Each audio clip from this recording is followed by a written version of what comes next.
Welcome to Iron Sights. This podcast candidly seeks to create opportunities and deliver impact by sharing the experiences and wisdom of successful entrepreneurs and thought leaders who unapologetically aim to win in health, fitness, business, and life. I'm your host, Scott Howell. Welcome to Old School Meets New School. Tradition meets innovation, and imperfection meets excellence. Thanks for listening and enjoy the show. Steve Stonehouse. Yes, sir. Welcome to the Iron Sights podcast, brother. Thank you. Thank you.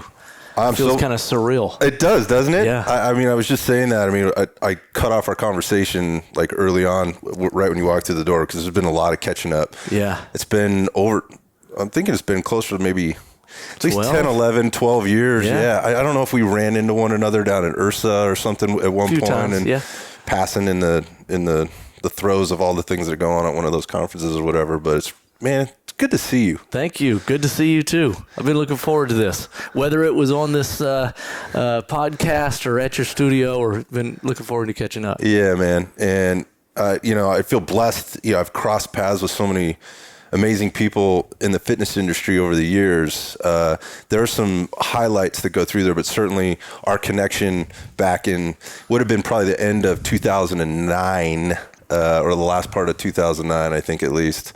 So this will be the first opportunity for a good story here. It was the middle of 2009, because my first phone conversation with you, I was at the hospital when my daughter was being born. That is right. Yeah. She was born May 18th. Wow. Yeah. May of 09. I do remember that. And you were you in Ohio? Cleveland. Yeah. Ohio. Cleveland, Ohio. Yeah, that's right. And who were you with then? Urban Active. That's right. Yeah. And that was so that was just after the 24-hour days. Yep. Yeah, man. Again, moon, sun, and stars kind of lined up, and it wasn't too long after that we connected down in Dallas and spent a couple days together riding around, shooting up the town, and for sure. And with our short-lived little part of our career there, where we got the heck out. And but to your point, little bit of time sometimes. It goes a long way. It does, man. And because this is such a special occasion, I brought you a gift. Oh, okay. Okay. So there's literally no telling what is it this. Yeah. Well, I'll go ahead and open it. I know. Yes, sir. Padrones. Nice. I don't know if I can repeat. Is this a PG show? I don't know if I can. You can say whatever you want, man. You can say whatever you want. This is as good as it gets right here. Agreed 100%. Padrones. Yeah, man. I'm sure you know this already, but the guy that runs Padrone, he's expected to be elected the next president of Nicaragua. You should have been that guy a long time ago. Yeah. I'm sure you heard. Thank you very much. These will not go to waste. Yeah, buddy. Yeah, enjoy. Love it. Yeah. Smoke them through the holidays. Give them to your friends and family, man. For sure. Yeah. Anniversary series, 1964. I love it. Yeah, man. So here we are.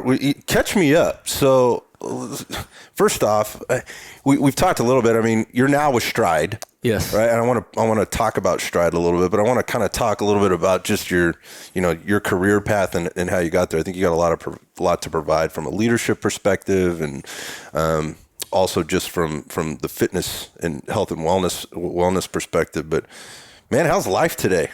Life is really good. I have no complaints. I've got a beautiful wife, 2 cool little kids, and a job that I enjoy, and people like yourself, and others that you had mentioned about. There's just a lot of good people in this industry. So you spend 20 plus years in the industry, you end up crossing paths with some great folks, and I've certainly done that. So life's good, man. Social media allows us to stay connected to all those people, so it's nice. Right. You were just kind of getting into something, and I cut you off earlier just about it was a special day in the Stonehouse household. What's going on today, man? Yeah, so I was telling a brief story, unlike a lot of my stories. But, my son is the competitive one of my 2 kids. But a few weeks ago, my daughter, who is in 7th grade, her name is Sydney. She is as pure as the driven snow. She informs me that she's going to try out for the volleyball team. Is that right? So today is 7th grade volleyball tryouts. That's outstanding. So, yeah. How do you expect that to go? I mean, I'm not sure if a 7th grader's ready for a padrone or not, but I might be sharing a padrone with my 12-year-old daughter tonight. Oh, victory is ours. No, but it's a big day because she is just, at least up to this point, has not been overly competitive, and she's just the most supportive older sister than you can imagine. I mean, she'll go and support Major and everything, and I think she's really intelligent, which she probably gets from her mother's side of the family, but she's realized early on that, hey, if I can focus and support Major, then that keeps the attention off of me. Mm-hmm. So my parents aren't going to force me to do anything. So she's bright. She really is, but she stepped out, and I'm a little nervous for her. Well, what drove this, man? Not sure. I think maybe my guess is a few friends. Okay. A few friends are trying out, and she's like, "All right, let's do this." Social influence. Actually, I think I was watching Top Gun last week, and she was like, "I'm gonna do that." So she wants to fly fighter jets. I mean, and play volleyball. Oh, gotcha. With Kenny Loggins playing in the background. Oh, right. Yeah, with half-dressed males and jean shorts. Who doesn't? Whatever. Who doesn't? I mean, that was a very inspiring movie for me when I was her age, which is exactly when that thing came out, as a matter of fact. Absolutely. It was the 7th or 8th grade. Well, man, I guess just getting right into things, you have sort of an interesting career. Did you start as a coach? Yeah. I started part-time personal training with 24-hour fitness. I was also coaching for a company called Run On at the time, which is just kind of a specialty run company there in Dallas. They've got kind of a retail arm of their business too. But yeah, started just, hey, I guess I'll do this until I figure out what I want to do. Like a lot of coaches. Yep. Mm-hmm. And man, just really, really fell in love with it. It's been 10 years with 24. That kind of went from personal trainer to fitness manager to multi-unit kind of manager there. But I'll tell you, when I look back at my personal training time, it very quickly, as much as I enjoyed it, I concluded very quickly that, I didn't want to do that for that long. Mm-hmm. It was, I saw a few of my fitness managers, and I was like, okay, that's my thing. Mm-hmm. And I enjoyed the multi-unit thing and all that, but when I look at the 22 years, the peak, if I was drawing some kind of peak, I think I've had the most influence, probably the most fun, training trainers. Right. That fitness manager position is just kind of like I don't know, man, it's hard to explain. It's exciting. There can be some stress depending on kind of your situation, but I think that's the first time professionally where I was like, man, I'm really good at this. I don't know that I ever felt that way. I felt very educated. I felt very prepared as a personal trainer, but I don't know that I ever sat back at like a trainer meeting and was like, y'all dudes know who the man is, right? It's just probably not my personality either, but there were times as a fitness manager where I felt like, hey, I could go in any room of any other fitness managers and I'm as good as anybody in the room. Yeah, that's important. I mean, feeling that confidence, not wanting to be a personal trainer forever and recognizing that there are other things you can do. Yeah. Right. And I think, again, a lot of people get into it like, I'm passionate about this fitness thing. I like working out. I like hanging out at the gym. The uniform looks cool. The chicks dig it. Right. That kind of thing. You quickly find out what kind of a job that is. And it's not that you can't make a career doing it, but there's a formula to doing it. And you know whether or not you're cut out for that formula or not. Yeah. Well, and the line that you hear so often is like, hey, I got into this because I wanted to help people. Mm-hmm. I think that still applied for me, but I saw so many trainers having some of the struggles that I did with sales and all that. I got into it because I want to help people, but I want to help those people. Like not these people, not that, I mean, somebody needs to help these people, but I didn't want to help those people too much longer. I wanted to help these people. Yeah, gotcha. Because I didn't know that, when I got into personal training part-time, I didn't know there was like a full career path, and, it wasn't as definitive as it is now. Oh, certainly not. But I think I found that, and I was like, oh man, maybe I can, show some other people this too. Yeah, I mean, you were with 24 at a time where probably leadership was at its strongest. Personal training, they had figured out the formula, at least for the 24-hour clubs. They were sort of on the cutting edge of not only do we have the facilities and we have the resources to provide sort of this, more of a full service type offering, because there was the nutrition piece of it. That was being offered. There was the supplementation piece, and they were figuring out a way to make money doing it. But they provided the resources and the structure from an employee development perspective. Whether you were a coach on the floor or you were a manager somewhere in the system, they quickly came up with this. They implemented systems, which are always the biggest part of running those types of programs. And then they wanted their people trained on it, and they rewarded people for doing a good job within the training. So at some place along the way, knowing that you were good at this and you knew that kind of right away, how long did it take before your supervisors believed that you were as good as you thought you were? Yeah, it's a good question. I think I was the fitness manager of a few different locations in Dallas. I moved to Austin to help kind of expand that market. Ended up being the fitness manager of 2 or 3 locations there. And that's an interesting question, because the last couple of years of my kind of club level fitness manager career, I had interviewed for a multi-unit position. We called it a district fitness manager. I had interviewed for openings that had come up several times and not got it. Okay. Which I think, like a lot of people, as your just maturity curve kind of comes along, I felt like I should have got it. And I was the guy that, the way that a lot of people feel, I'm sure. And I don't know that I had reached that, whatever level you want to call it. But I was at a point where, the clubs that I was running was successful. They were successful.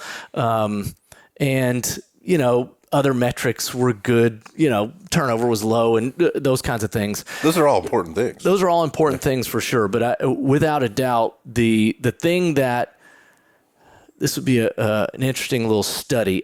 I don't know this for sure, but what I would hope, if someone that was a fitness manager in my market when I was a fitness manager, somebody that I was peers with, if somebody was like, hey, tell me about Steve, or what do you remember about Steve, or why did he get promoted, and other people didn't. I think when I finally did get promoted, it was because I had kind of cracked the code on duplicating future fitness managers, right? It's like this, okay, great, you're a fitness manager, you're trying to figure it out. Some people get it, some people don't. Right. Okay, the next level is, okay, you got it, you're winning, you could go to multiple locations, you could turn it around, you could open a new club, you could win, but it's still, you're a genius with 1,000 helpers. If I pull you out, the thing goes down, right? You're the $1 million key to this thing. And then that last level was, okay, how do I start to create more fitness managers? And that's when, it's hard to kind of put a price on that value. And agreed 100%. That's where I would say, I started to separate myself a little bit, or back to that, hey man, I'm pretty good at this. I think that's where I felt like, okay, I'm pretty good at that. Okay. So now you found yourself in a situation where you're the key to the bigger operation, right? That the company needs to send fitness managers or future fitness managers to you to turn out to, again, going back to 24's, I want to say dominance at that time. They're really taking over. It was brand new clubs, brand new markets all over the country. Yeah. So usually the way this thing goes is you're kind of like an area guy. You might have 4 or 5, 6 clubs or whatever. Yep. And then you go to like more of a regional guy, and it might turn into 50, 60 clubs. Yep. What's that looking like for you at this point? Yeah, so I was in Austin, and I got the opportunity to take on a multi-unit role in Houston. I had to move to Houston, which is a market that was probably on the I'm not in a hurry to move there list. I don't know who would want to live in Houston, I'm going to be honest. But what was interesting about my situation when I finally did get promoted is we were deep enough. We only had 5 clubs in Austin, but we had, there was a pivotal... there's these little points on the timeline as you kind of look back over your career. We were at an annual conference, and our VP of fitness we were in a little breakout, and there was, 40, 50 managers in a room. And this guy was giving us some love, which always feels good. But he gave it in the way of, he had challenged the room and said, I don't care what market you run. If you're not spending $300 or $400 on a plane ticket to fly to Austin and figure out what they're doing, you're out of your mind, right? Which goes a long way to kind of hear that, right? Yeah, so, for sure. So we had a lot of attention. We were deep enough at that point too with talent that, I got promoted, and there was an opportunity to take 4 future fitness managers. So they were assistant fitness managers at various locations in Austin, but I had worked with them before, and some of them I had hired. I was moving to Houston to take on that multi-unit role. And they moved as well. So not only was it an opportunity for me, which said a lot to me. It was a lot of pressure, but it said a lot to me too, because not only are they getting promoted, but these dudes are willing to move to a place that probably wasn't at the top of their places I want to move to list. That's for sure. It's not Austin. So anyway, that was the start of my district fitness manager career. Was in Houston with a lot of kind of newly promoted folks, but they kind of knew the way we did things and what the expectations were. And it was, it was a good time. I think, so I imagine things start to accelerate pretty quick for you at this point, right? I mean, you've moved, you're successful in Houston. I mean, the history book's kind of written there. You start to kind of take off. What's going on with your eyeballs in terms of upward trajectory specific to your career path now? I mean, just like you'd figured out, coaching is not what I want to do forever. Right. At least not coaching, people or clients. Now my clients are my fitness managers, and so forth. What happens now? Yeah, I had, to your point about, 24 had cracked the code, so to speak, on how this personal training thing is supposed to be done. And there were several kind of levels, like you said, regional, and then, just larger roles. So I had just, my thought was, hey, I'm going to get here. I'm going to settle in. My wife and I kind of had an understanding of, hey, this thing's probably going to take us to a few different cities. So we were mobile and didn't have kids at the time or anything like that. So, we were all in on, hey, wherever we got to go, wherever the opportunities are. So, I had moved from Dallas back to Austin. That ended up well. That created an opportunity in Houston. I'd moved to Houston. And my plan at that point was, hey, I'm going to, you're kind of naive at that point. I'm going to crush this. Right. What else you got? I'm going to crush that. Next? And like 6 months into my district fitness manager career, maybe it was about a year, is when the whole world shifted. What happened? Mark Mastroff, who was the owner and founder of 24, he sold 24. Mm-hmm. So there was some new leadership that had come in. And really over the course of like a few months, I kind of found myself like looking around like, man, everybody I believed in was gone. Is bailing. Yeah. So, I mean, let's stop right there for a second, because correct me if I'm wrong, but this is when the guys from Home Depot came in and took over the company, right? Yep. So you got a complete different mindset. Mastroff, Rowley. I mean, there's so many guys, there's so many guys in that group that are still with Mark. They're still the group. For sure. And you're dealing with some of them now. Yep. But, they were fitness guys. Yeah. These were guys that worked out. These were guys that, believe that fitness was a lifestyle for them. And, they you could see them in the gyms. They were working out every day and whatnot. And now you have in this new group that comes in the door, and they're disconnected. Yeah. Right. And at least the stories that I've heard was, I mean, disconnected is probably an understatement from what was happening. Yeah. Can you talk a little bit about some of the immediate shifts that happened that were the most impactful? Yeah, definitely. All this is under the pretense, and this is kind of a self indictment as well. Fitness guys, as you know, we're not always level-headed and patient and, hey, let's hear them out. And maybe this is a better way to do it. It's not that, right? So it was a really different style and a really different business model presented to a group of people that the way they were doing it had been very successful. So they were reluctant to change, myself included, right? Sure. So, I think that just very quickly you kind of got the sense of, okay, this whole business thing, it's not about the people anymore. Right. And, I guess there's a lot of different ways to say it, but that's how it felt in the field. Even if they were there, because the guy's name was Carl. Carl, he did his rounds and he was visible, but it just didn't feel the same. Nah, not at all. So, decisions,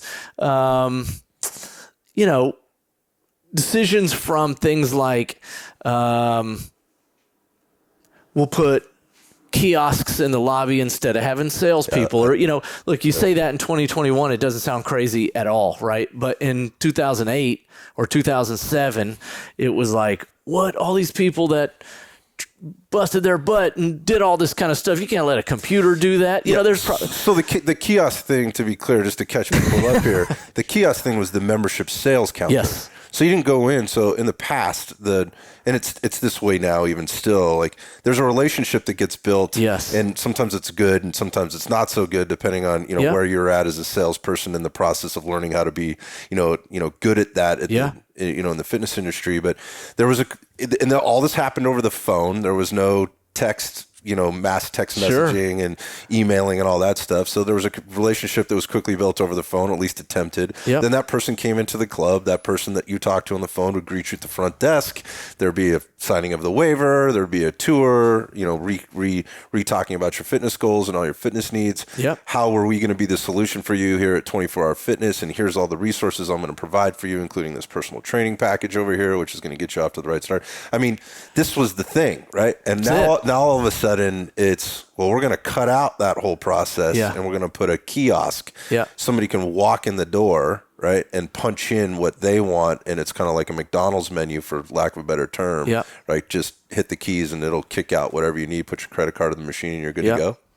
Yeah, and I think the bigger message that sent was, man, with this one little idea, it tells me how much you don't know about this. Because, if you're in it, that, look, that the country's out of shape. People don't want to do it, okay? They're not going to, they want McDonald's, so that's why the kiosk works at McDonald's. Right. Okay, they don't want to exercise. They make bad decisions. They're in the position they're in because they don't make great decisions, right? So the idea that they're just going to roll in and start making great decisions in front of a kiosk. So I think more so than the threat of our friends that are salespeople aren't going to be needed anymore, it was he don't get it, right? That was like the word around town. Sure. That's so hard, because again, people start recognizing that, and then people start falling off, right? Yeah. So Masteroff had left. Yep. A lot of the senior leadership had left, and what had tried to hang on ultimately probably left somewhere along the way. And what I think 24 Hour ultimately got left with was at best a B team. At best. And it was probably more like the C team. It was the backup to the backup that was out there, and they spent a long time floundering, and it never really recovered as far as I'm concerned. Not only was, I don't want to throw too much shade on that next generation of people. They just weren't ready. They weren't ready. The job was too big for them. Well, not only was it too big, there were too few of them too, because they were eliminating, hey, why do we need so many managers at one club, right? Why do we need somebody to run operations, somebody to run sales, somebody to run fitness? One person can do all that. They're just not a full understanding. So you had operation. a less experienced person that was more alone. He had less support too, right? Because going from functional multi-unit manager, so instead of having a district fitness manager, a district ops manager, district sales manager, it went to one district manager as well. So I think it's important to kind of highlight this, because I think, and it'd be interesting to get your take on it, but this is what I'm getting from a lot of fitness leaders out there, that we're back in the same situation again, sort of at a large level after all the shutting down that's happened, and where we are just kind of in the general job market. And I wouldn't say that it's isolated to just fitness. And I live in the heart of the Silicon Valley. I talk to the tech people all the time, and have some people with some, pretty high level jobs that walk in and out the door to Red Dot every day, or that I'm associated with one way or another. And they're talking about what you're talking about right now, and that pressure's being put on at different levels, right? Right. And people are feeling these internal and external pressures, and it's not just coming from a restructure at work. It's like a restructure of the world right now, and people are finding themselves in this spot where they're having to make decisions. Now, all of a sudden, they're in a position where they recognize I have to have control here, and they didn't have that control, or they weren't not. They're just recognizing for the first time in their life they need to take control. Yeah. So all of a sudden they have it and aren't sure what to do with it, or they didn't realize they were going to have to take it and they have no skill level to do that, and now they're being forced to make decisions and it's stressing them out. Yeah. And they're making poor decisions, and those relationships are being tarnished or whatever. They're just not being developed appropriately. So we're looking at basically a world that may have looked like 24-hour fitness did right now, where the talent pool is being stretched. Yep. You've got people in positions of quote unquote leadership that aren't ready. They're just not. Right. They're just not there yet. And what that creates is there's some real simple things. I mean, I've watched it happen in leadership changes and restructures and things like that. People start getting a little frustrated. Right. And then definitely. Right. Yeah. And then they start looking at it going, well, I'm frustrated and this isn't my fault. I'm not in control of this. I'm not the one making the decision. So rather than showing up with a passion to solution find and work through problems, they're like, I'm just going to tick the box today. Yeah. I'm just going to do kind of the bare minimum or punch the clock. Yeah, right? well, and I think how it compounds, if we go back to that scenario of, okay, now you got this underexperienced manager who's put in position, not ready, and he doesn't have the support partners that the previous structure provided. It's not just, hey, that guy's going to struggle and whatever that creates. It's also now the people that would be his next gen, they're looking at him and they're like, I don't want any part of that. Job. Yeah. That's a big problem. I know. Yeah. Which is one of the things that I'd like to say. I don't know. I'd probably visit with some people. Maybe they would tell me otherwise. But I'd like to think anyone that was ever a trainer or an assistant fitness manager at a club that I was a fitness manager at, one of the reasons they wanted to be a fitness manager, they never wanted to be a fitness manager until I got moved to that club. But it was just because, man, he's not stressed. Looks like he's having a good time. I mean, they didn't know me that well, but that's just kind of me. Mm-hmm. But hey, so you can do this job. It is possible to do it without being stressed all the time. And it's not like it's all about sales. You can focus on people and still win.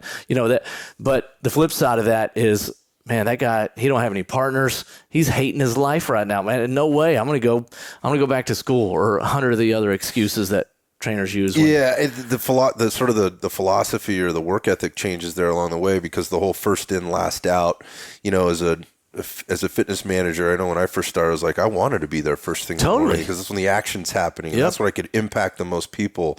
And I knew that having that impact on people, let's be honest, at the end, definitely impacted my compensation. Yeah. Right. I knew when I worked hard, I got compensated fairly. So I was first in and I was last out. And that again, people looked at that like, look, if you want to be the best, or you want to be, if you're that competitive, you're going to be there. Yeah. And it wasn't assumed, but it was encouraged. For sure. And that work ethic and that attitude was seen by those other people. And again, if you're doing it in a way that you're having fun doing it, and you're driving a nice car and you're living in a nice place and you've got nice things, but also you're having fun, and you can see it, you can feel it and smell it.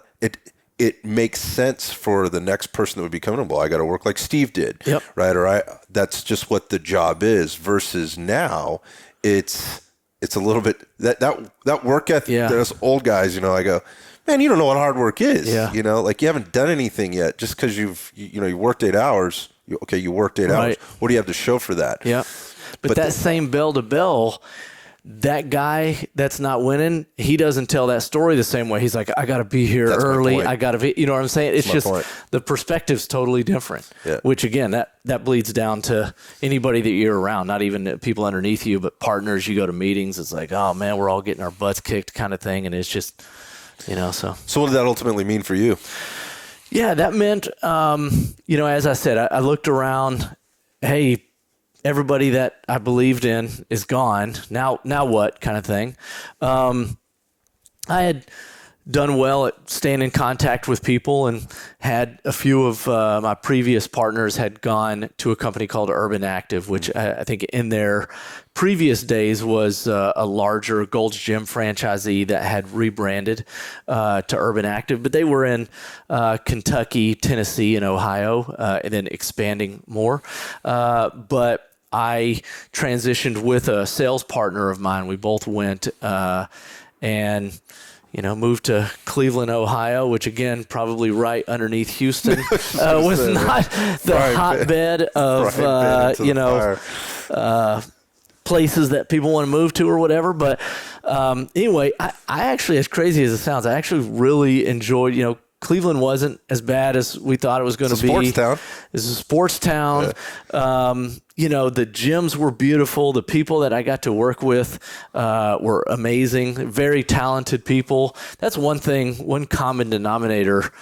I think I may have even mentioned to you before. I'm like, man, I'm like the luckiest dude that's kind of come through this thing, because I've been surrounded by a lot of really good people at different brands. You go to different brands sometimes and maybe you think, oh man, this is probably going to be a lower caliber person here. That's why this company isn't doing as well or something like that. And for me, at least personally, my experiences, I haven't found that. I've just been very fortunate, found great people everywhere. So Urban Active, same thing. They sold their PT a little different. They did, it was kind of these prepaid packages where you could buy it in 6 months and 12 months. So a little bit of the presentation change, but still good people, good trainers, a little bit more of a sales focus. I was overseeing Cleveland and Toledo.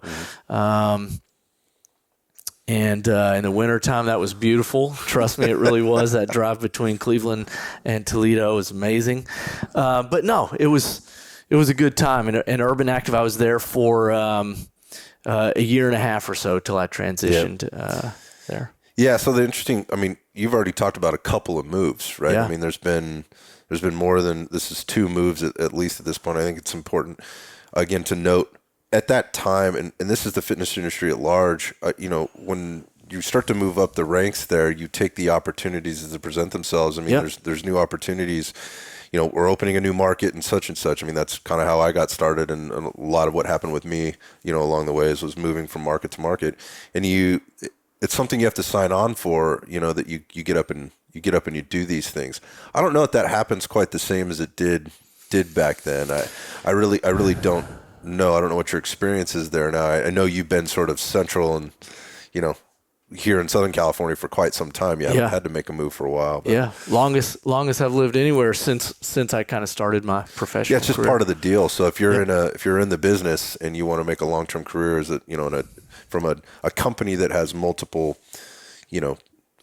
markets and multiple locations, you should expect you're going to move. It's just part of the deal. So whoever you're having relationships with, your partner in life or whatever, they got to be on board with that, because it moves fast. It does. It moves real fast. Yep.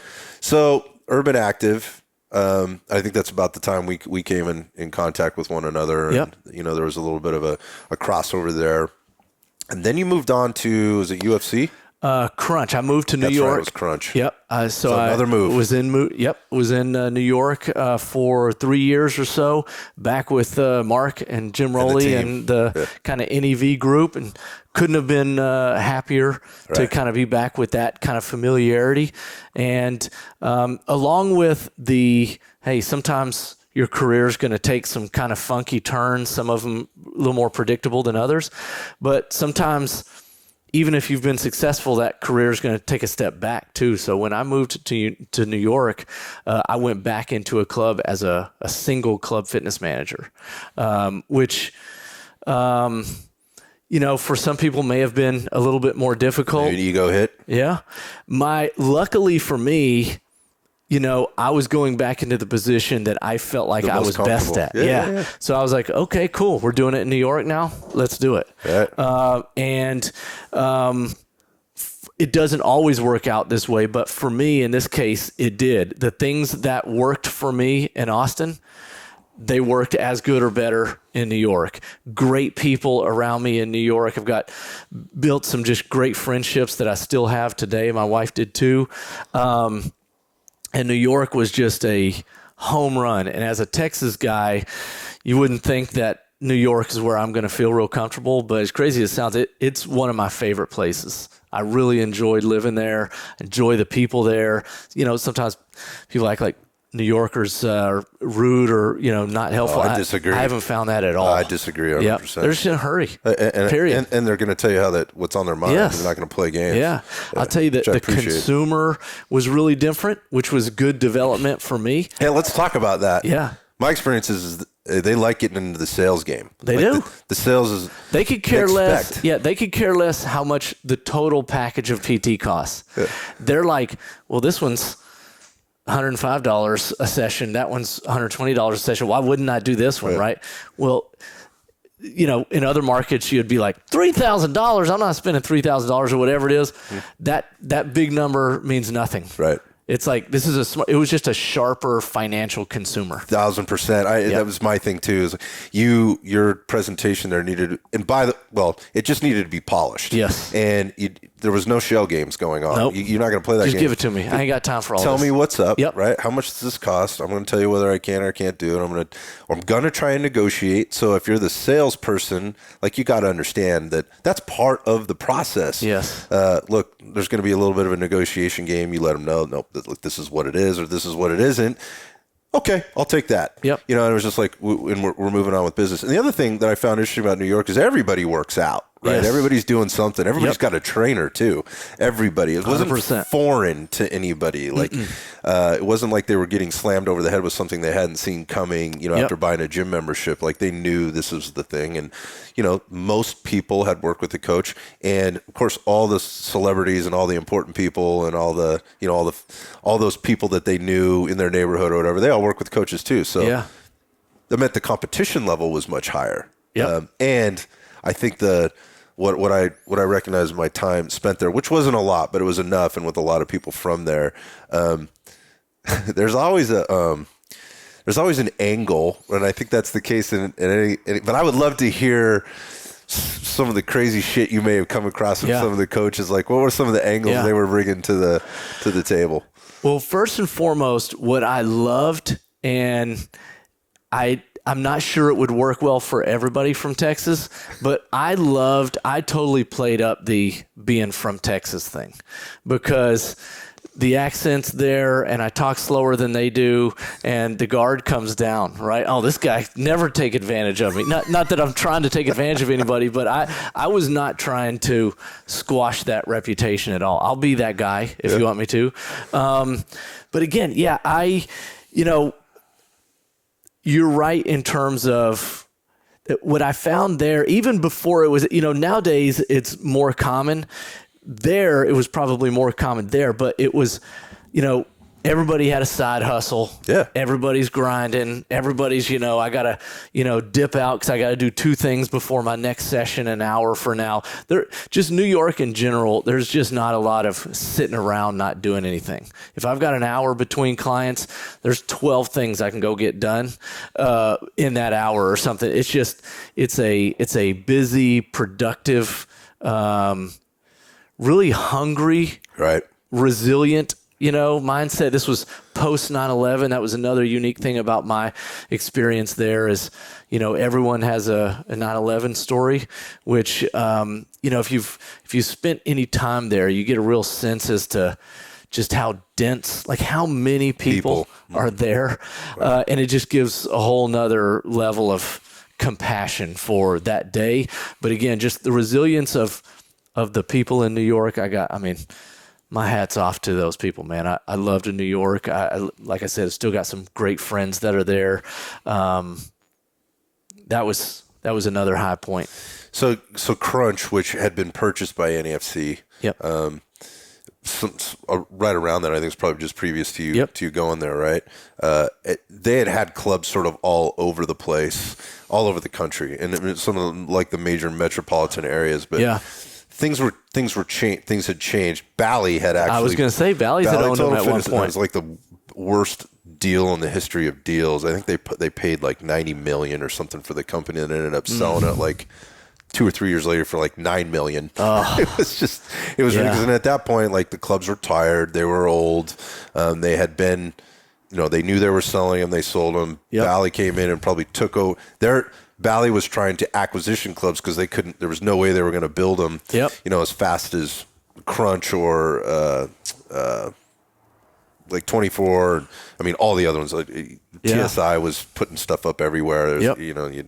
LA Sports Clubs was even moving all over. The point of that was they bought these clubs and they couldn't really. It wasn't Crunch anymore. Right. It was now Bally, and that the customer base knew that, and they took advantage of that. And then, long story short, NAFC had come in and purchased this company, and they were going to come at it from a little bit of a different model, right? So there was going to be the company-owned model, and then there's going to be the franchise model.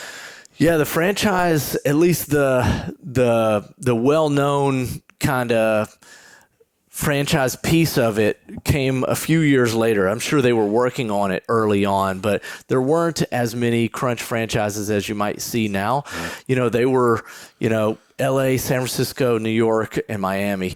And what was interesting about Crunch is the brand was way bigger than the company.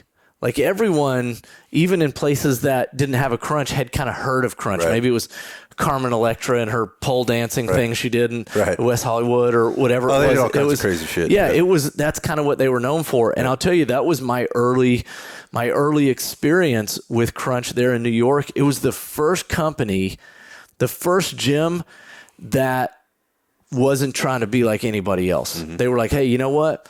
We're not for everybody. Like every other gym I had been at, every other gym was like, how do we get everybody? And Crunch was like, nah, you wouldn't like it here. You probably wouldn't like it here. You'd love it here. You come on. Right. And that was real refreshing to me. It was like, oh, okay. Like I never will forget my first day of work at Crunch. I'm walking to the gym that I was running was on 59th Street on the east side, so kind of this, little north of Midtown, but it's in kind of a corporate driven area. And I open the front door of the gym, and there's like a condom on the ground, like still in a wrapper and everything. It has a Crunch logo on it. That's right. And I pick it up. I'm like, what the heck? And on the back of it, it says, enjoy the workout. And that was their one-day passes. And like, that was my introduction to, okay, this company is different, right? And all I knew up until that time, for the most part, was 24, which was a pretty PG, kind of company. Safe to say. Urban Active was along those same lines. So Crunch was like day one. It was like, all right, this is different. Yeah, it's so funny. My first day in they had a club at Sunset and Crescent Heights, and basically in Hollywood up there. Yeah. And I walked into the lobby. It was for the big fitness manager meeting we were holding or hosting out of that club. So fitness managers kind of coming in from all over, and it had been their first experience too. It was right after the purchase. But when you walk into the lobby there, I don't know if you ever went into that club. Oh yeah. But they had the frosted glass. So behind the front desk was the hallway to the locker room. So you had to go all the way down the to the end, and then kind of circle back into the locker rooms. But they had frosted glass on the outside of the showers. Yep. So you would go into the shower, right? So if you can picture this for those listening, you go into the locker room, you'd go into a shower stall, and the wall to your right or left, whichever, if you were you were in the women's locker room, it would have been on your left side, and so vice versa. But your wall was frosted, so anybody walking down that hallway or into the lobby would see your silhouette shower. And that one got me right away. I mean, that was kind of a big deal. I was like, all right, yeah, this is a little bit different. But it definitely had this, that the motto was no judgments. Yep. But interestingly, it's like, if you had one, this wasn't the right place for it. It wasn't the place for it, yeah. Right place for it, yeah. Yeah, Crunch was a good time, man. Crunch was a good time. Great people. Really enjoyed that. Were you being groomed at this point? Like, did you know going out to New York and work in this particular facility that there were bigger things to come? And if so, how was it set up for you? Yeah, I didn't know what it was, but, Jim Rowley, I had mentioned the story earlier about, our VP of fitness saying, hey, if you're not spending, a few $100 to fly to Austin, figure out what's going on, you're missing it, right? That was Jim that said that. So Jim and I still communicate and just have a ton of respect for him and everything that he's done. But, he and Mark and some of the other guys that were involved, I didn't know exactly where the map went, but I knew, okay, they know what I can do. I know what they can do.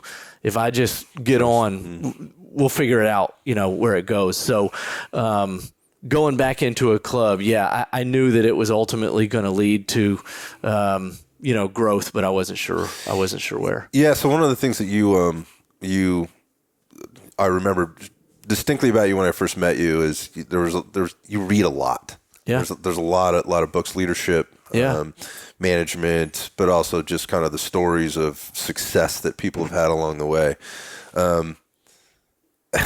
Maybe you could share a few of those things because I don't know.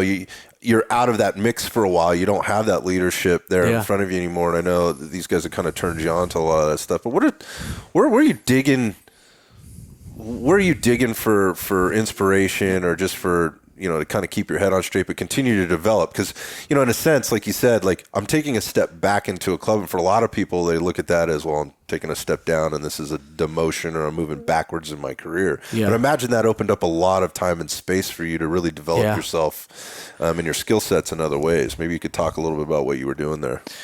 Yeah. I've always been kind of wired as like, I've got this like ridiculous internal dialogue.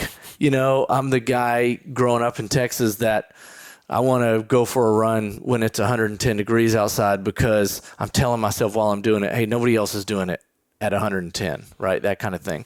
So that was kind of one of the pulls to New York is saying, okay, let me see if it can work up there, or, hey, that's a bigger market. Yeah, well, it's cool. That's cute. You can do it in Austin. Well, that don't work up here. Well, let's see if it works up there. So just that internal competitiveness has always kind of been there.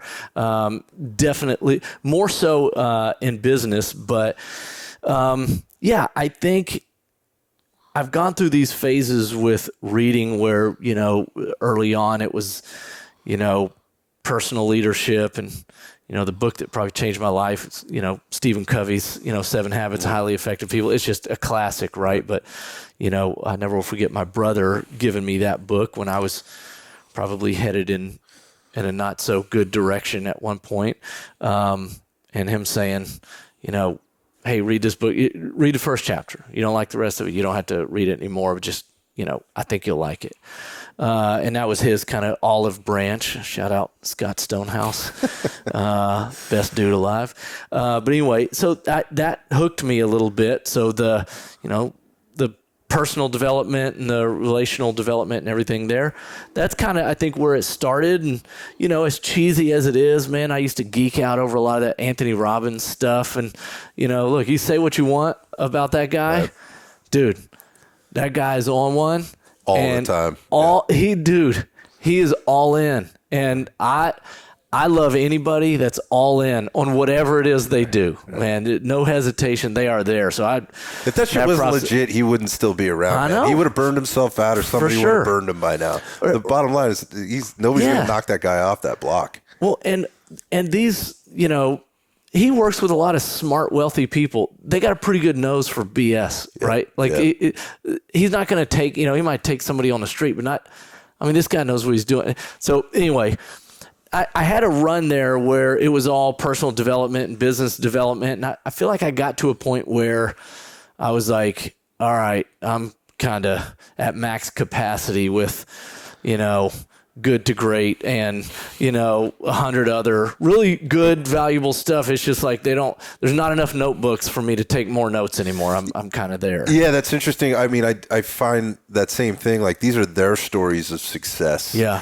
Right. And the things that they do, and it's all good. None of it's all very, very good, but it's not my story. It's not my journey. Yeah. This isn't specifically applicable to me. I can take some of it, and those are all valuable things. Right. Yep. So that transitioned to this phase where I was I don't like audiobooks on stuff like Good to Great or 7 Habits. But if there's a biography and the person that's doing the audio, the talking is that person. So it's like they're just telling you their story all day. Yeah, that's me. All day. Yeah, I love that stuff.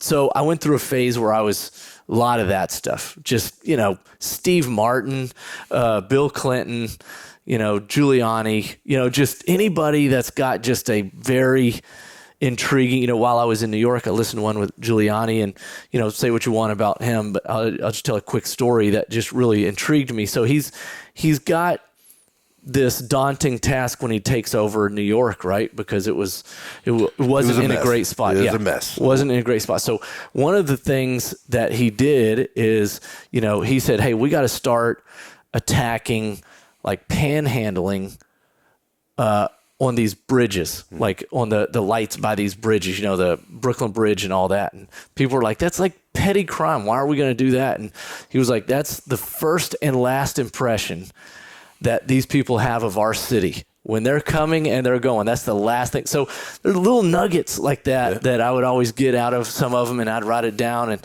I'd find myself talking about, that in a trainer meeting one day, or some movie line that I'm quoting or something like that. But yeah, it phased from business to like, man, there's just some really interesting people out there. And, if you take one or two things from hearing somebody's story, it can stay with you. Yeah. Going back to Giuliani, I'd listened to a podcast, it wasn't too long ago, with the police chief, or the chief of police, or commissioner, police department that was there during 9/11, who had just been brought on just prior to that with Giuliani, and the story of leadership within that city during that time. And it speaks actually to all the things that you just said about thinking about the little things that that you wouldn't typically think of, but also more specifically about how the people of that city came together, right? And it was, and it was people, from one side to the other, and people coming in, and the resiliency and the focus that they had to get things back online and straight again. And once they felt that, the momentum and how that carried them through to the next thing, because they wanted to trust, right, rather than wanted to divide. Really good podcast. I think it was the Sean Ryan show. If anybody wants to listen to it, it's the Sean Ryan. So it's excellent. And I can't remember that guy's. I can't remember that guy's name. But the last cool thing about New York is not the last cool thing about New York, but on that point, a point of pride I always took from being from Texas is I would always say, like somebody's from Miami, they're going to say I'm from Miami, right? Somebody's from LA, they're going to say I'm from LA. If somebody's from Dallas, they're going to say I'm from Texas. Somebody's from Austin, they're going to say I'm from Texas. It's like this state pride thing. New York's the only other place I've been that's like that. Like, it's New York or it's not. And if it's not, who cares about it? Right? You know what I'm saying? It doesn't matter. It's either New York or it's not. So I like places where people like being from there. Yeah, they're proud. Yeah, there's a proud, and there's a lineage there. And my grandfather was from here, and his mom moved. They came here, at whatever point, and and they know how that history is important. It's very important. Yeah, and then and people will look at that as well. Yeah, that divides the city because you have, these different boroughs and different neighborhoods, and Brooklyn and the Bronx and Spanish Harlem, all these different things. Yeah. But no, that's culture, and that there's this culture. There's a history there, and people are very proud of that history. And yes, that creates some ego, and yes, that maybe means people bump heads. But it's rooted in that pride. Yeah, that pride.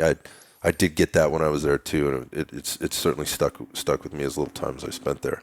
So you're working with these dudes. Let's flash forward. So you took over a couple of different roles with them to start as fitness manager, and it moves into what?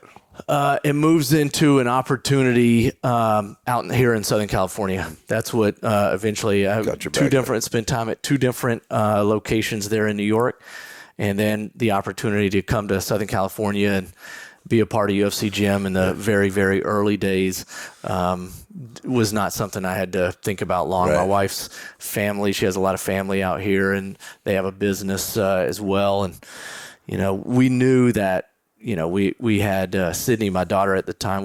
My son wasn't born yet, but we knew that, raising kids in the city probably wasn't going to be what we were going to do. If we were going to stay in New York, it would be, Jersey or something like that. This opportunity came up and we were like, hey, this is right. So out here with UFC and immediately move into a role where you're, correct me if I'm wrong, it's National Fitness Director? Is that yeah, what you're doing? That's kind of where that was. The company's growing really fast. Yeah, right? They only had two or three locations at the time. So, VP of Fitness was the position that I held for the longest time there. But, you don't need a VP over 3 locations, 2.5 locations. So it was one of those things that's where it started. It was a multi-unit role, but the company was young. Just another highlight of my career for sure. Yeah, the company grew though while you were there. I mean, Yeah. It started with 2.5 locations, Yep. but how long? I mean, how many did they have before you ultimately moved to Stride? 18 corporately owned and operated locations, and then 80, 90, 100 franchises. Yeah, so I mean there's a lot there, and you're involved in decision-making processes and kind of seeing the company grow. Definitely. What great insight to growing a company from the ground up in the brand and expanding the brand. Yeah. And again, back with some really sharp people, I imagine. The opportunity when I went to New York, and Mark and Jim and the NEV guys were part of that group. This opportunity came from them. It was another NEV company. So even though I was the brand on my shirt was changing, it didn't feel like I was really changing jobs because it was the same leadership. And you're back to coaching fitness managers, right? And growing personal training businesses through fitness managers. But, But UFC wasn't just about personal training. There's so many moving pieces to that operation. When you go in there, there's the group fitness, there's the jiu-jitsu, there's the group exercise, there's so many things that are going on in there. So it's kind of jumping from the frying pan into the fire. But at the same time, what a great opportunity to do it one club at a time. Yeah. Over how many years? 9. Yeah, 9 years. That's a long time anywhere. Well, and just, I think one of the things, I didn't talk about it early on, but it applied even with this move. One of the coolest things about, you've heard me talk about, being at 5 or 6 different locations as a one club leader, and then a couple of different markets as a multi-unit leader. Like, people like to ask questions a lot. Oh, if you had to do it over again, what would you do different? Yeah. Like, I don't know a lot of other industries where you get a lot of do-overs. That's true. I'll be a fitness manager for a year and a half. Oh, they're opening a new club across town. Okay, I get a clean slate. Right. Okay, I get to do it over. So by the time you're at your 4th or 5th location, if you're still making those mistakes, it's like you got to go do something else. It's the wrong job. Yeah. But how many other jobs? I mean, even in the time that we've been talking, I've talked about 7 or 8 different restarts or resets that I've kind of hit there, and you just don't get that too many places. Yeah, I mean, and that speaks to the with the restarts and the different experiences that you have had. That just puts you in such a great position to be able to talk about all the different move in and out parts of I guess structuring the business, and taking what works best in those best pieces, but also understanding what it means to work for different brands and kind of taking on the ethos of whatever that brand is. Definitely. But also understanding that the structure of what we're doing here doesn't really change. It's crazy, but you're right. Yeah, it's still the mechanical side of it. It's still about the people and how do we get them involved. And, that part has changed a little bit because there was a phase where it was like, okay, trainers are trying to puke everybody to, show them how good they are or whatever. And, there's these weird kind of flows through just the fitness industry. But, you're right. The DNA of what we're trying to do. Hey, we're trying to help people live a better lifestyle, make better decisions. I talked about people not making great decisions. You're trying to put people in a position, first of all, where there's fewer decisions to be made because they've proven they don't make good ones, and then teach them how to make better decisions. Yeah, I love that. You just want to put them in a position to win, and then ultimately they have to make that decision. But it's like giving them the playbook, and being there on the sideline to coach them down the field. But you still got to execute the play. In executing the play and executing as an operator, I mean, you've always been one of the strongest operators I've ever known.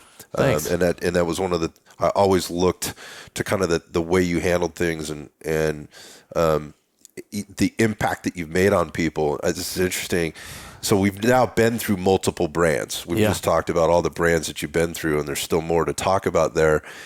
The impact on the people that you made in through those brands continues to come up. So, I mean, you were even at, I think you just said it, you were at UFC for 9 years. I mean, even at Red Dot, we've been cross-pollinated with the impact that you've had on certain players. I get visits from people that have crossed paths with Stonehouse as a leader at somewhere in their career. Everybody knows Stonehouse. Or I think the last one I got was, of course you know Stonehouse. That's awesome. I mean, yeah, I mean, it is awesome. And never has there been anything but positive, you know. Yeah, I was going to say, as long as it's not like eye rolls and being like, that jerk, where's he at? You know, no, and I think it's, as a leader and it also as a guy who's had that experience, who just wants to help people and put people in a position to win, you know, go back to whether it's a client standing in front of your fitness manager or your area fitness director or whatever else. I mean, it wasn't just there. You reached outside. I mean, so many conversations, how many conversations we have working for different brands, whether that be, you know, whether it be working for different brands or just working, you know, my own brand, and you, wherever you were at, calling up, go, hey man, what's going on? What's going on, Stonehouse? And you asking, hey, so we're opening a new club, or I've got a guy who's looking for some talent. I know you used to run this market out there, you know, and vice versa. Or somebody calling me from a different company and going, hey, Scott, you know, I know, you know, I haven't talked to you for a while, but we're opening this new, you know, market in Alabama. Right. You know, or wherever, if you know anybody out there that may be able to take a fitness director role or a general manager role. No, but I bet Stonehouse does. And then reaching out and going, hey, man, would you mind maybe having a conversation with this guy, and always being willing to do that, but also being in a position to do it. Yeah. And I think anybody that knows you knows that you're that guy. Like, if you need some help, just call Stonehouse, because he probably knows somebody. I appreciate that. And that, I mean, that's, at the end of the day, those are the things that carry the most weight, right? I mean, you're going to, as many times as I've moved, you know, you're going to lose trophies and, you know, things like that, man. Those relationships, things like Ursa, you know, we talked about seeing each other at Ursa, you know, walking through that floor and just seeing people that look familiar and, you know, a smile and a hug or whatever it is, man, that's worth more than anything. I mean, that's what Ursa's for now, as far as I'm concerned. You just go back, you go there to see your friends and because it's such, I mean, everybody says it, but like it's such a small. Oh, it's incestuous. Like it is. I mean, like I've never understood somebody leaving a company like guns blazing. I'm like, you realize, unless you're going to go sell real estate or something like that, like you're going to see that guy again. One way or another. Man. Yeah. Just fist bump. Hey man, sorry I wasn't better than I was this time. Maybe next time. I think it's almost like being on a pro sports team or whatever. You know, you get traded, you go out again, guns blazing or talking shit. There's a solid chance you're going to be playing with those same guys in the locker room or coaching guys that are, you know, or with guys in that same or whatever team you're on, whatever you're doing. I think I don't know that there's another industry that is so tight knit where there is so much crossover, and with as much innovation and I guess maturity that exists within the industry now, it's inevitable. You're going to, as you've said, and the cream always rises to the top. Those people are always going to be in those leadership roles, and that can be a really good thing, as we just talked about, you know, again, cross-pollinating businesses or reaching out, or it can be a really bad thing, and that you can alienate yourself pretty quickly. And there are companies out there that really do have the leftovers as a result of taking what's left at the bottom of the barrel.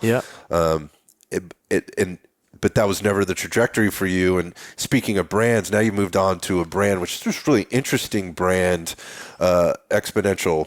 And Xponential is like the brand that owns multiple brands. I don't know. NFC does that as well. You know, with Crunch and UFC, and there's some sports clubs in there and things like that. Probably leaving a couple out. But now working for Xponential. I mean, how many brands do they have now? Is it 8? They have 9 brands. 9 brands. Yeah.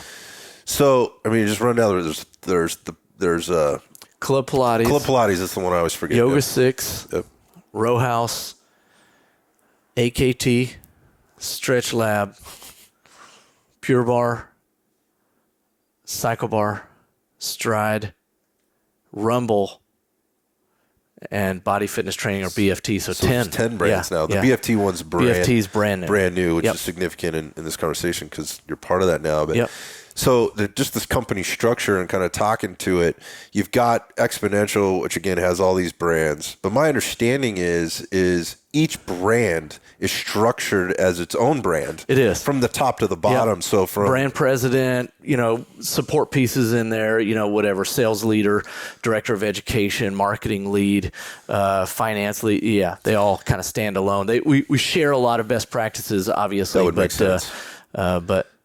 Yeah. But that's interesting. In my career, like we had several brands that had glommed together. I mean, Bally had sports clubs and they had Gorilla something or something like that. Again, they'd gone through and they had acquired a bunch of brands. Right. Like they bought up Pinnacle. They brought up Gorilla, which was kind of a boxing, kind of crossover type thing. They had purchased, again, Crunch was in there, and then they had picked up other clubs that belonged to like one-offs or two-off clubs that had kind of, they had sold out or whatever. So we had all these different kind of brands within one brand. We were trying to run it as one brand. Right. But these were very different markets. I mean, even when I moved to Northern California, there had been 4 different brands there, and I just mentioned a few of them prior to my arrival. And each one of those clubs was being run a little bit differently, had a little bit different pricing, and the built was built a little bit in a different way. Again, there was all different kind of footprints, and you as a director of whatever, whether that be group exercise or operations or retail, everything was different. Like you had these different structures that you had to adjust to. And that made things difficult in terms of, the best practice of customer service or your checklist of things you needed to do.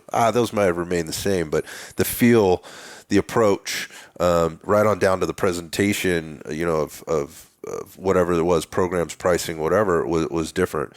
So now you work for a brand that's, again, sharing best practices, but each one of those brands delivers something very specific, which is unique in and of itself. Yep. In that essentially what it looks like from the outside is, well, you just took what like a big box gym would be offering, right? And all the different things that they have available, and you just went, well, we'll take the cycling out of there. We'll take the Pilates out of there. We'll take this stretch or recovery piece out of there. We'll take the yoga piece out of there, and we're just gonna build this.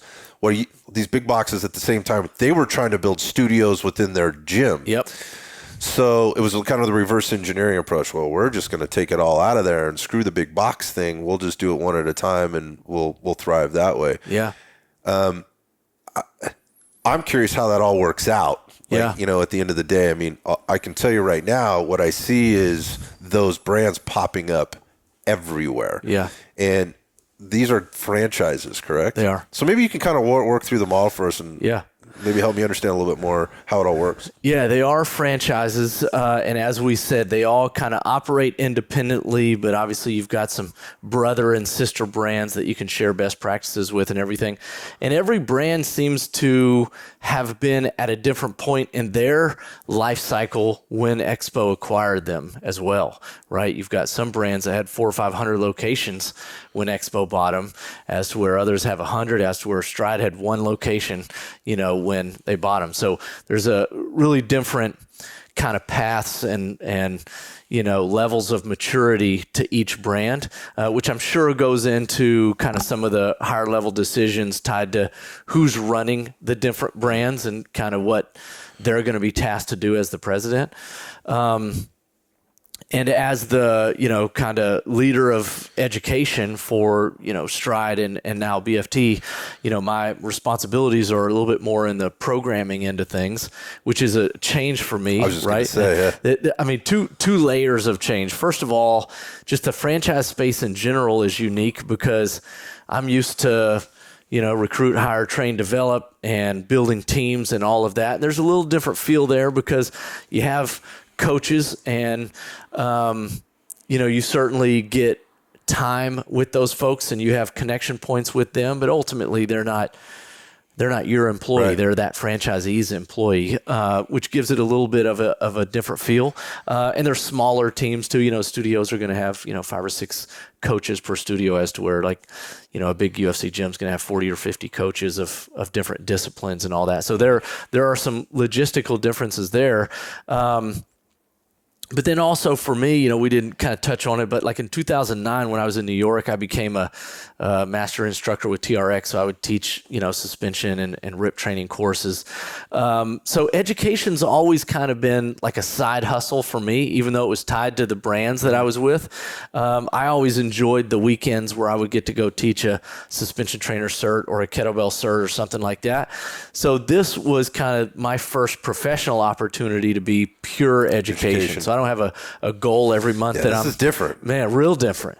There's no closeouts or any of that kind of stuff that I'm, used to for 20 plus years. Yeah. So who are you accountable to? Are you accountable to, the director or the president of Stride and now BFT? Are you accountable to the franchise owner, the group of franchise owners? How does that work? Yeah, good question. Because and what's being measured? How do you measure your success and so forth? Because this is way different. In the past, it's like you're either profitable or you're not profitable, right. And there's a lot of things that go into that. Yep. Right? You mentioned a few of them earlier in the talk here, but who are you talking to? Like who are you reporting to? How does this all come down in the end? Yeah, so the corporate teams at each studio, they'll vary in size depending on the brand. But Stride, for example, is a very small brand because, as I said, they had one location when Expo acquired them. So you've got a president, you've got, a marketing leader, a sales leader, an education leader, graphic artist that's kind of shared between brands. So you got 4 or 5 people, total on that whole team. So we're all pretty close together. We connect quite a bit and lean on each other. And then as the, locations move through site selection and construction, pre-sale, I will then play a role in some of the recruiting, but then in the coach training. I had to create the coach training system as a whole, and then delivering that coach training. At some point we'll outgrow my ability to be able to do all those. But as of right now, I'm still teaching all of those. So I'll go out to a particular location before it opens and I'll do that coach training. And, I would expect that the same, kind of rhythm would exist with BFT as we kind of start in the U.S. here. They're mainly based in Australia, Singapore, and New Zealand. Got one location in Santa Monica, one in Fort Lauderdale. So there's only 2 in the U.S. So we'll really focus on U.S. and Canada and growing that out. So so there's a couple specifics here. One, like this is Stride is the workouts are primarily done on a treadmill. Right? Yep. And so you've got a footprint, whatever that is, whatever the ideal footprint is for the studio size. Yep. X amount of treadmills that go in there. These treadmills are a smaller footprint. They're also, correct me if I'm wrong, but you're using like a curve type. We're using woodways, but not the curve, the forefront. Yeah. So it looks like a kidney bean shaped, kind of. The curves do. The forefronts don't. They're flat and they're motorized and everything as well. The curves are manual, but So I go to class, right? I'm in there for about an hour, and I'm being led through a group sort of running / treadmill session. Yeah, it's a treadmill workout. You know what? Most people, they will immediately associate, running for 50 minutes, 55 minutes. I couldn't do that. The most popular class we have is called a combo class, and just like it sounds, it's kind of strength training and tread time. And it's probably 60% of our class schedule. So, the early impressions or sticker shock of, man, I'm just going to be running the whole time. It's not, it's more than that for sure. So the franchise fitness model is not new, right? It's been around for a long time, but I can tell you, it's gone like gangbusters in the last, let's say, 10 years. For sure. You've got things like F45, Orange Theory, which, was, just kind of skyrocketed. Yeah. Now you've got the Xponential brand. So, you'd be hard pressed to live in sort of a major metropolitan area and not have come across a couple of those brands within there. Now, my experience with the franchise model has been varied. Let's just say diverse, and talking with owners and consumers that have, been part of these things. Yeah. And it's interesting how they kind of get started and where the ownership comes from and their knowledge of what they're getting into. So I want to know from you. You're coming into this, you're coming to this. So basically, I've got an investor who who thinks this might be a good idea. So I come up with a sum of money, let's call it $100K, which is like my buy-in to the franchise, right? Okay. I'm bought into the franchise, whatever that is.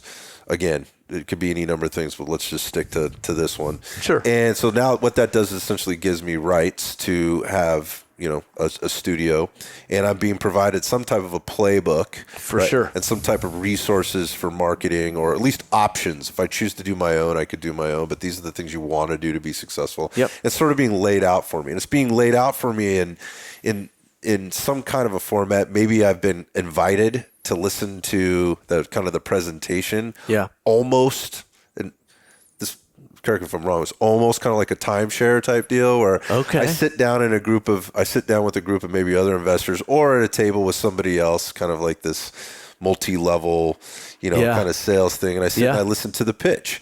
Okay. And then I decide whether or not I want to be involved. Like I said, I put down my money. That gives me ownership rights, right? And then I might be on the hook to open a minimum of 2 more studios over a period of time, right? Over 2 or 3 years or whatever. Okay. Let's call it 5 years. So I'm a person that may just have zero clue about the fitness industry. Right. I have no idea about this, but Sure. this looks like a pretty good deal. I like running, Yeah. right? I like working out. I know my friends like running. You know, like the Stride thing seems pretty cool. I really love the workouts. Yeah. Like I've been to this, this studio in X City when I was on vacation. I really like. I think this could really. This Coach Steve was great. Yeah. I got an sure. extra $100,000. Like I see how tough can this be? Yeah. Like the decision makes itself. And it really does. I can make X amount of dollars just by owning the studio. So I just have to have a manager, right, and some instructors, and they're going to have fun because they're going to make some money. How hard can it be? How hard can it be?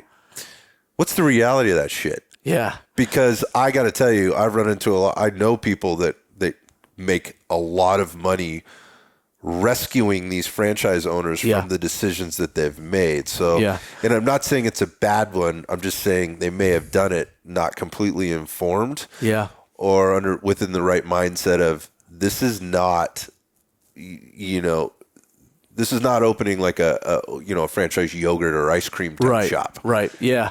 I think there's a lot there. In my experience, and I got to believe with all the franchise options there are out there in fitness now, I'm sure there are a lot of less than transparent presentations, in my experience, at least with Expo, and I think that's one of the reasons why they have a good name out there. I think they do a pretty good job at vetting who the people are that even get to hear the presentations. And then the presentations are diverse and thorough enough that they're not getting one person telling that story. You're going to get a piece, education guy's going to come in and talk about how he's going to support you with recruiting and, training and development your coaches. The sales guy's going to come in and talk to you about how they're going to help with, driving leads, appointments and shows and all those kinds of things. So at least in my experience, the presentations are pretty thorough, but to your point, the whole how hard can it be is a very common misconception.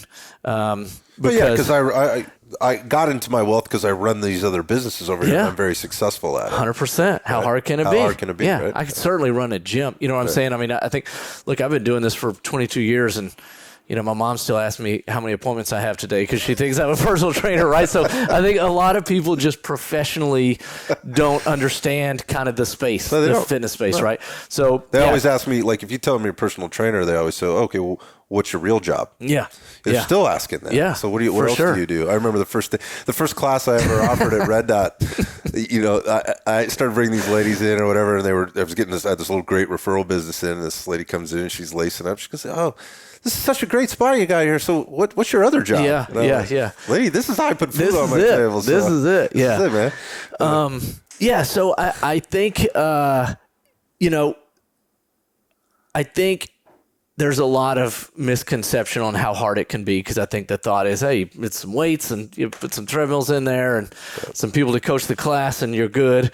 And on multiple levels, there's an underestimation there. Well, and the consumer feels that kind of right away when they come into an environment like, because you got some franchises that are run very, very, very well. And it all starts with the leadership that's in there, 100%, and so forth. But the consumer will have that experience, that poor experience. Yep. If that attitude was, how tough can this be? That is for sure. Yeah, that's a unique thing about the fitness industry too. I guess there's a few different, bullet points on that, unique things with the fitness industry. But even 20 years ago, it still applies now that, if some idiot doesn't show up on time for class, the whole thing falls It's apart. a black eye on all of us, though. It's not just, that one studio on First Street, is bad. It's like gyms suck.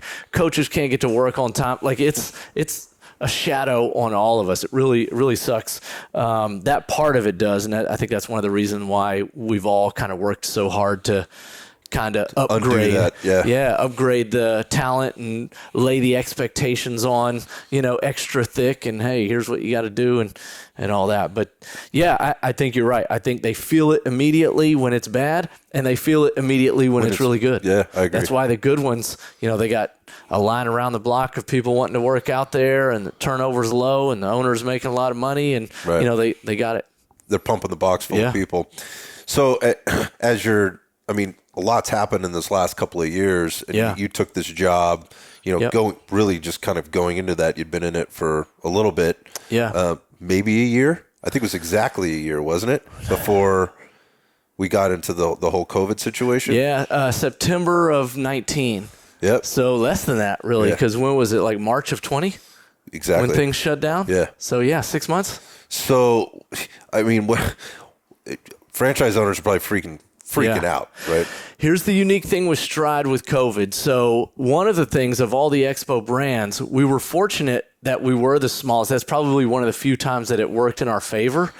And it just so happens that, our kind of core discipline of running translates very easily to outside. Mm-hmm. So, I know a lot of people got crushed, and I'm sensitive to all that. If, again, just being lucky, we were just in the right place at the right time, and considering all the other stories you hear, we were able to manage it pretty well. That's good. Yeah. We only had, we had just opened our second location. We had the original location in Pasadena and a location in Tustin that had just opened in February of 20, and then everything shut down. So we weren't really having to, I was talked to a lot of my partners that worked with other brands that they're just spending, 25 hours a day just trying to put people back together. Yep. And fortunately, we didn't have that. So what does that mean in terms of translating to outside? Does that just mean you were able to offer workouts outside?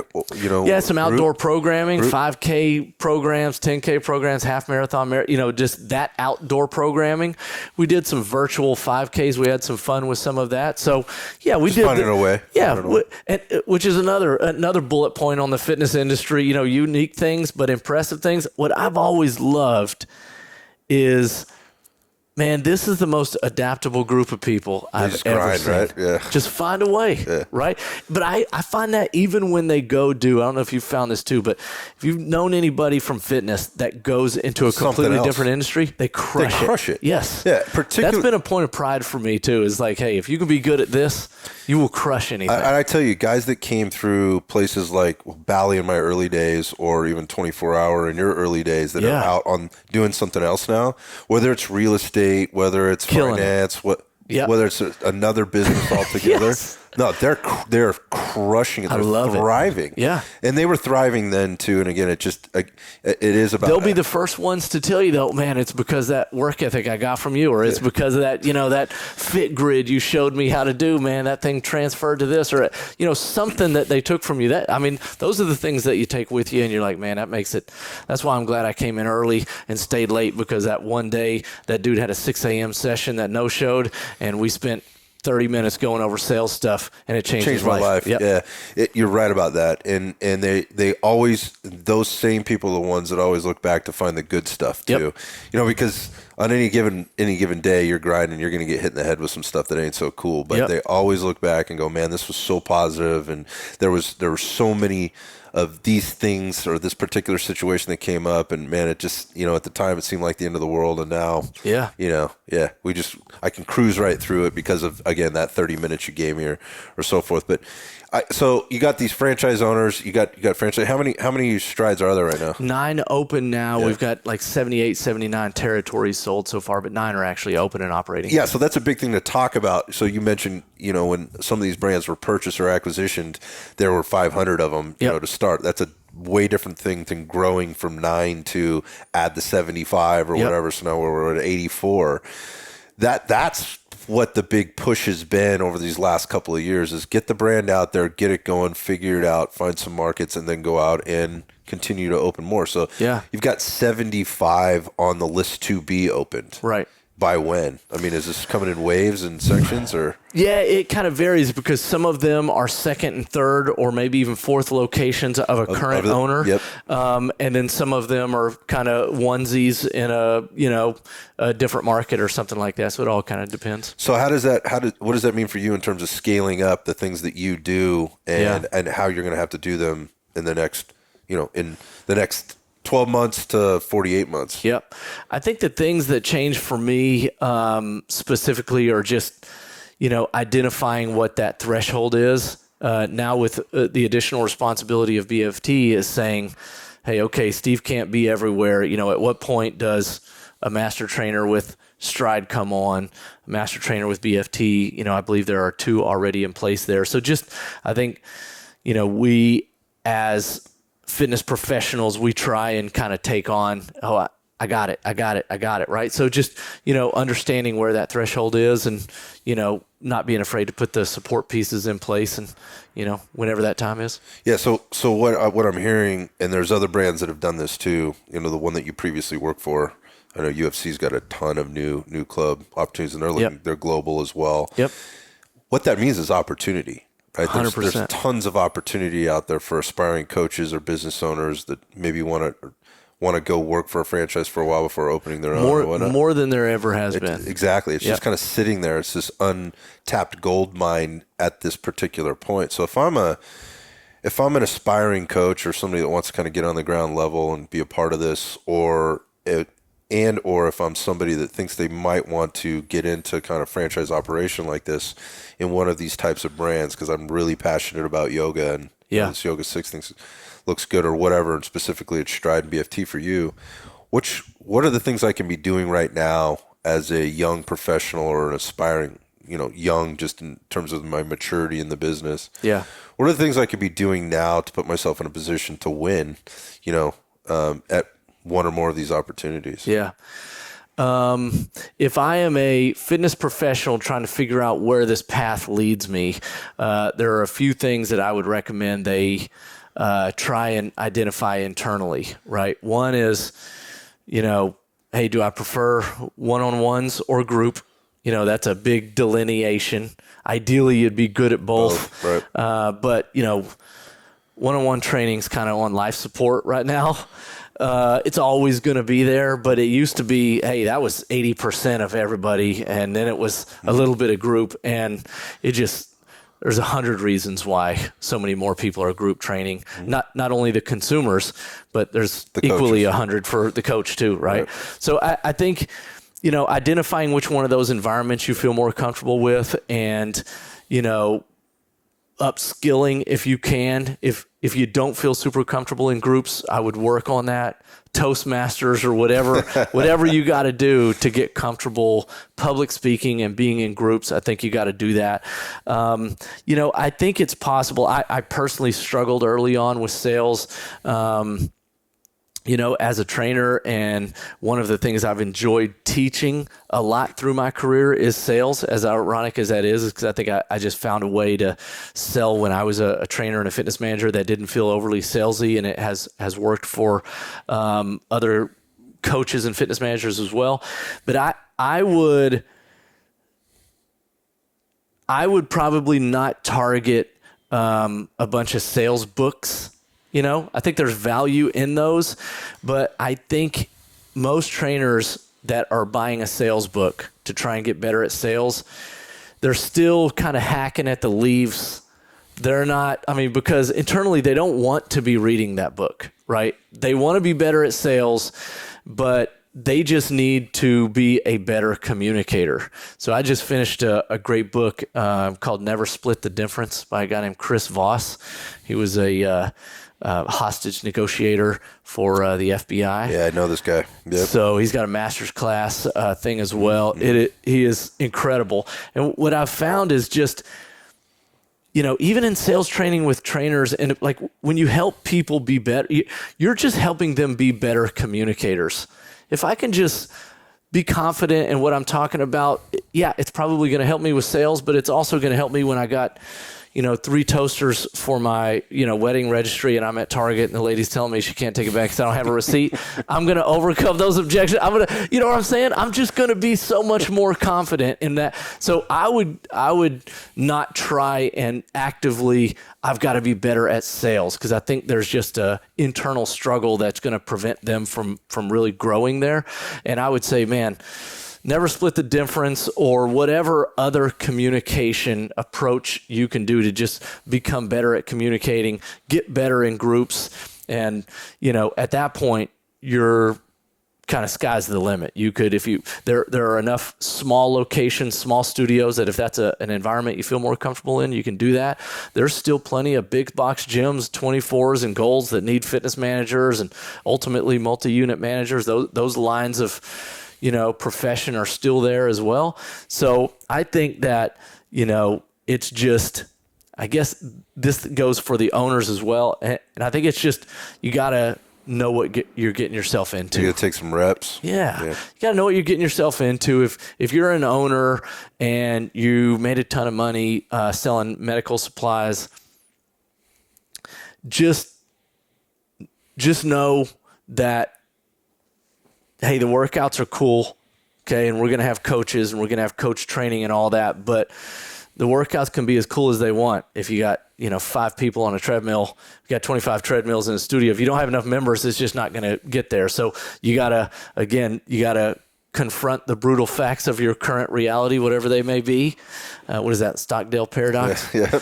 While maintaining unwavering faith that you can and will win in the end. Yeah, you got to go into it with an open mind, going, I'm going to have to be a salesperson. I'm going to have to hand out flyers, or I'm going to have to, set show clothes, or whatever little, expression you want to use. I'm going to have to drive the business, or else I need to get a GM that is very good at that. And if I'm going to be an absentee owner, that's totally cool too. People can win that way too.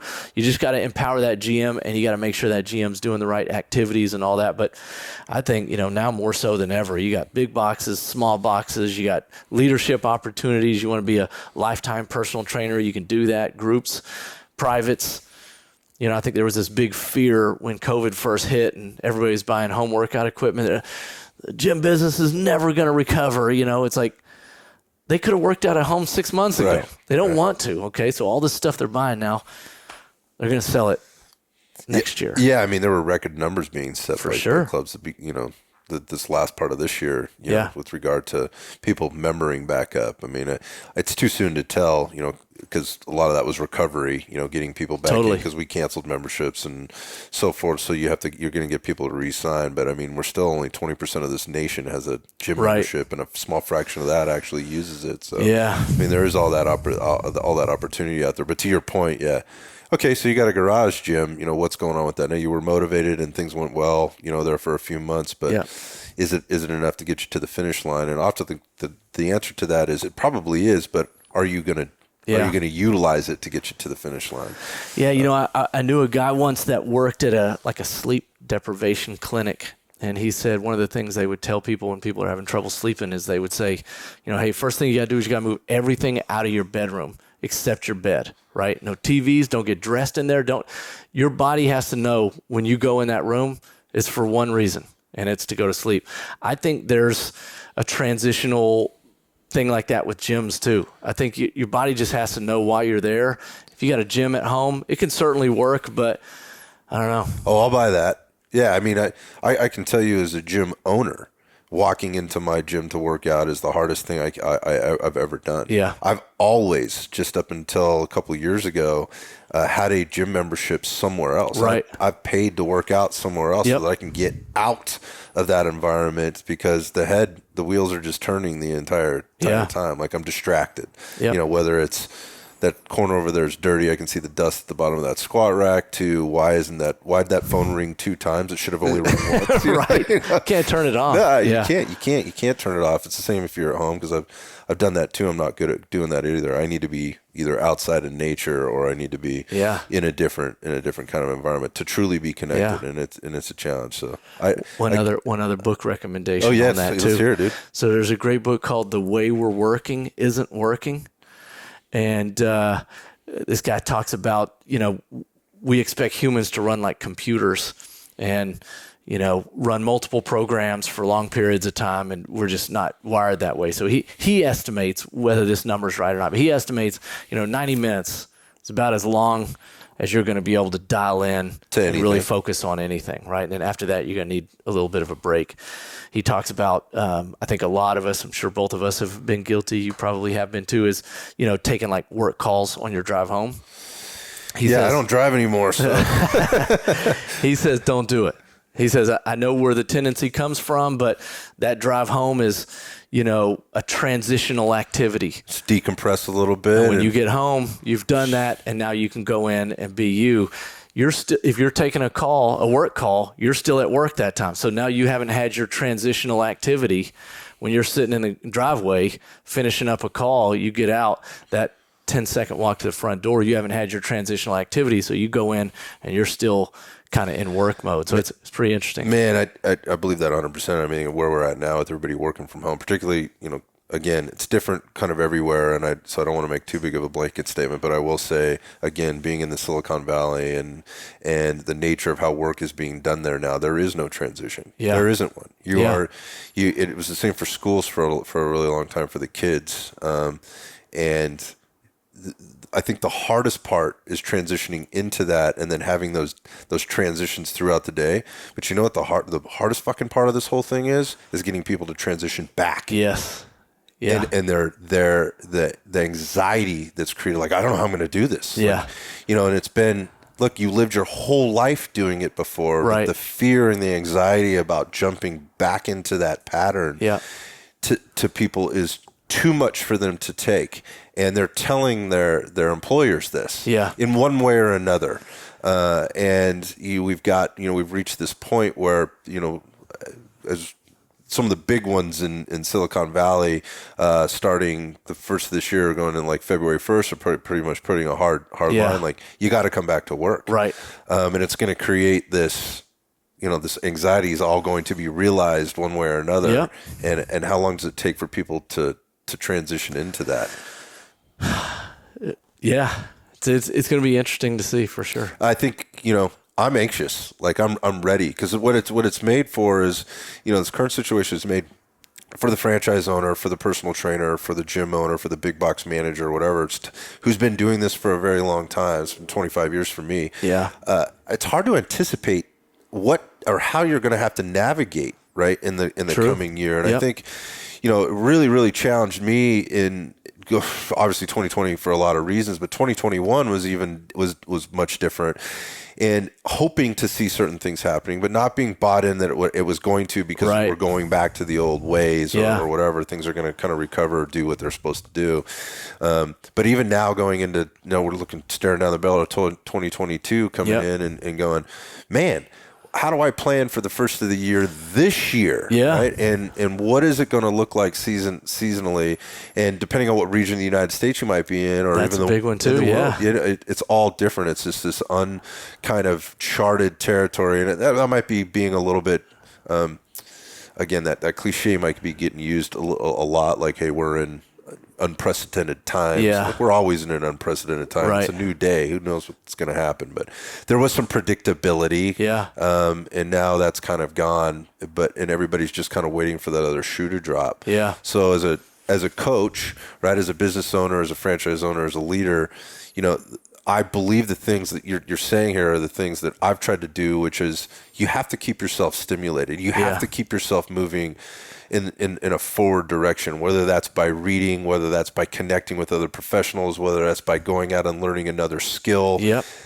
If that's the thing that takes you into the transition, like I'm leaving work to go learn this new skill, or I'm getting out of this environment where I'm staring in front of my computer, going for a walk, strapping on the headphones to listen to an audiobook or a podcast or whatever it is, you have to find a way to transition out of one thing and into another. 100%. And I think I think the fear is natural, but it's just, I don't think we give ourselves enough credit sometimes, man. It's just people are so capable. They're adaptable. Resilient. They just find, So it's like, I know it's human nature when we don't kind of know what the future looks like to kind of spaz out a little bit and have some anxiety there. But somehow, man, somehow people just figure it out. And it ends up being better. We're doing that now. Like, that's what's so amazing. Yeah. That's what we're doing. That's what we're doing now. Well, man, you've certainly gotten better with age. Well, I'm going to get better with these padrones too. But thanks, man. I've been looking forward to this, man. Again, you cross paths with so many people. The little bit of time that we spent together, man, you really made an impact on me, and I've appreciated the ability to just stay connected along the way. Likewise, thanks for coming down here and doing this with me.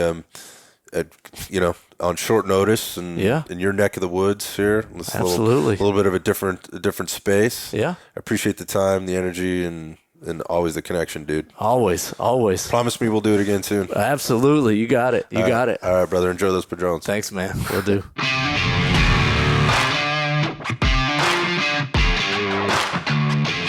Thank you for tuning in to this episode of Iron Sights. If you enjoyed our conversation, you can support our mission by hitting the subscribe button, leaving a review, and sharing the podcast with a friend. I'll see you on the next episode.